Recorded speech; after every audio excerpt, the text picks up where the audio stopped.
저는 뭐 다양한 곳에 제가 강의를 가잖아요. 근데 한두 달 된 것 같아요. 어느 외국계 제약회사의 교육을 갔어요.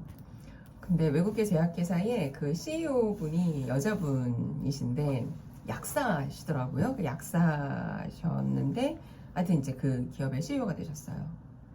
근데 제가 강의하기에 앞서서 그분이 앞에서 이제 직원들한테 이렇게 인사말 같은 걸 하시는데 제가 너무너무 놀란 게 너무 아름다운 거예요. 그러니까 이렇게 참 외모를 가지고 사람을 평가하면 안 되는데 참 신원서판이라고 사람이 이렇게 딱 예쁘니까 일단 그 눈이 가요. 집중이 딱 되는 거예요. 근데 그 예쁜 게 막 미스코리아처럼 어떤 막 모델처럼 연예인처럼 막 그런 게 아니라 일단 외모가 이렇게 아주 관리가 잘 되어 있어. 제가 이제 교육에 앞서서 미팅을 갔었거든요. 그러니까 교육 담당자분한테 여쭤봤어요. 그러니까 그런 얘기 하시더라고요. 우리 회사 CEO가 여자분이시다. 조직의 문화가 조금 더 유연하다 뭐 이런 얘기를 해주시더라고요. 그리고 지금 직원들한테도 되게 프렌들리하게 이제 가신다 이런 얘기를 해주셨어요. 그래서 제가 혹시 연세가 어떻게 돼서 이렇게 물어봤어요. 그런데 그때 교육 담당자가 뭐라 그랬냐면 제가 나이를 가늠할 수가 없어요 이래요. 그래서 왜요? 이렇게 너무 관리가 잘 돼 있어서. 이제 커리어 경력에 그걸 보면 한 몇 살 정도는 됐을 것 같아 라는 감이 이제 있는데 너무 관리가 잘 돼 있고 너무 젊대는 거예요. 그래서 어느 정도 될 것 같은데 그렇게 절대 보이지 않는다. 그래서 제가 그 교육 다녀와가지고 제 지인 친한 분한테 제가 막 카톡 선생님 저 오늘 어디 교육을 갔는데 CEO가 너무너무 아름다운 거예요. 제가 안 그래도 막 썼거든요. 근데 여러분 한번 봐요. 아름답고 예쁘다고 해서 그 사람이 다 매력적인 건 아니에요. 근데 딱 깔끔해, 아름다워, 자기 관리가 잘 되어 있어. 그런데 그 사람이 말을 하는데 그 말도 너무나 고급져. 그렇다면 여러분 느낌이 어떨까요? 그냥 그 사람한테 홀릭돼요. 그냥 저는 그분을 처음 뵀어요. 처음 뵈서 첫인상 너무너무 좋았어요. 근데 또 조직에서 같이 일하는 사람들은 어떤 느낌일지 사실은 잘 몰라요. 제가 가끔 면접관 교육 같은 거를 이제 들어가게 되는데 우리는 저 친구를 어떻게 평가할 것인가 이런 고민들을 주로 많이 하지만 사실은 여러분 어떤지 알아요? 면접을 보러 온 그 지원자들도 우리 회사를 평가합니다. 근데 우리 회사뿐만 아니라 면접관이 회사의 대표가 되는 거니까 나까지 내가 함께 일할 리더가 저런 모습이야. 그러니까 이게 이왕이면 긍정적이길 기대해요. 근데 그 모습이 이제 예전 같지 않아서 예전에는 일단은 한 군데 회사를 들어가. 그러면 20년, 30년 평생 직장 그냥 가는 게 일도 아니었었어요. 그런데 지금은 우리가 다 알잖아요. 평균 근속 연수가 몇 년이다.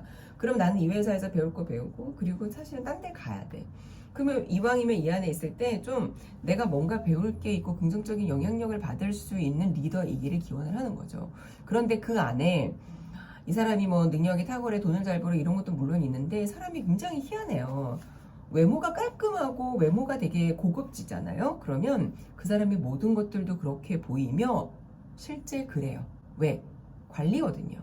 그러니까 이 관리랑 자기 관리인 거죠. 그러니까 그 자기 관리는 내가 나를 정성껏, 내가 정말 내 이 몸뚱아리 하나도 정성껏 내가 하지 못하는데 그러니까 우리가 어떻게 저 사람을 믿고 그 사람 밑에서 일을 하고 싶겠냐라는 거죠. 근데 그럴 때 진짜 신원서판이야. 제일 처음에 딱 그 사람을 봤을 때 보여지는 게 외모라는 거예요.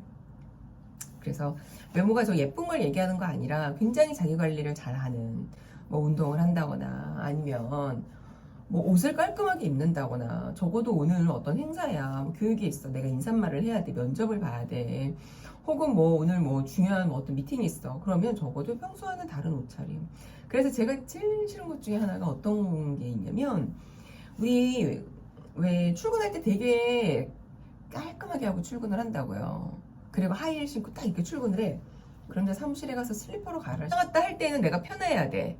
그래서 그냥 편안한 신발을 신을지 모르겠지만 9 to 6 근무를 하는 이 시간에 가장 내가 깔끔하게 보여야 되지 않나? 코로나19 때 우리가 온라인으로 이제 수업했었잖아요. 뉴질랜드에 있는 어떤 아는 지인이 있는데 그분들 아이들도 집에서 온라인으로 수업을 한 거예요. 근데 애들이 교복을 입고 있어. 그래서 얘네들 왜 교복 입고 있어? 그랬더니 엄마가 이렇게 하라고 했대요. 그러니까 왜 집에서 수업을 들으니까 애들이 루즈해지잖아요. 교복을 입고 학교 간 것처럼 하자라는 거죠. 외국의 영화 같은 거 보잖아요. 그러면 멋진 여성 커리어 우먼이 운동화 신고 출근해. 백팩 탁 메고 출근을 해. 왜? 막 무슨 맨하탄 이런 데서 막 바쁘게 막 다녀야 돼. 그런데 자기 사무실 딱 가잖아요. 하이힐 딱 갈아 신어. 막 가디건 입고 작업 잠바 입고 있는 게 아니야. 딱 정장 수트를 딱 입고 그러고 이렇게 자리를 잡고 일을 하는 거예요. 그래서 이런 모습들마저도 누군가에게는 영향력 있는 모습으로 보여지는 게 아닌가라는 생각이 이제 들더라고요. 그래서 이왕이면 나는 많은 사람들에게 어떠한 영향력을 미치는 사람일까? 근데 그의 정말 이 외적인 모습을 잘 가꾸는 것도 굉장히 중요한. 근데 이거 외적인 것만이 아니에요. 그런 사람들이 다른 것들도 굉장히 잘 할 거야. 모든 관리가 다 잘 되어 있을 거야. 라고 사람들은 생각을 하고 실제 그렇기도 하고. 참, 제가 많은 조직을 다니잖아요.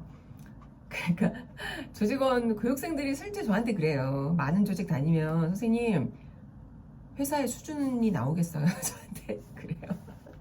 그래도요, 저한테 강의를 의뢰하시는 조직은 정말 좋은 조직이에요. 그 왜냐면 교육의 기회가 모든 교육생들에게 있는 게 아니에요. 오늘도 제가 어느 스타트업에 점심때 런치 시간, 점심시간을 활용한 그런 교육을 갔거든요. 근데 거기에 갔더니 교육생들 너무 분위기가 좋은 거예요. 근데 분위기 좋은 거 뭔지 아세요? 교육을 많이 들어봤다는 얘기예요. 제가 오늘 실제 얘기했어요. 오늘 우리가 실제 주변의 친구들하고 얘기를 한번 해봐라. 그러니까 교육의 기회가 많지 않은 친구들 주변에 굉장히 많다. 근데 우리는 이렇게 정기적으로 교육을 받는 것만 해도 우리는 굉장히 좋은 조직이고 감사한 조직이다. 제가 얘기를 했더니 직원들이 고개를 끄덕끄덕. 또 오늘 그런 조직을 다녀왔는데 그 조직의 어떤 분위기가 너무 좋았고, 그래서 이제 다니면서 저는 이런 서로 다른 모습들을 많이 봐서 그 중에 하나, 이제 외적인 나를 어떻게 이제 가꿀 것인가. 내가 어떻게 이제 고급진 자태를 가지고 있고, 고급진 옷을 착용을 하고, 그리고 고급진 자세를 유지하는지, 이런 것들 눈에 많이 보여서 말씀을 한번 드려봤습니다.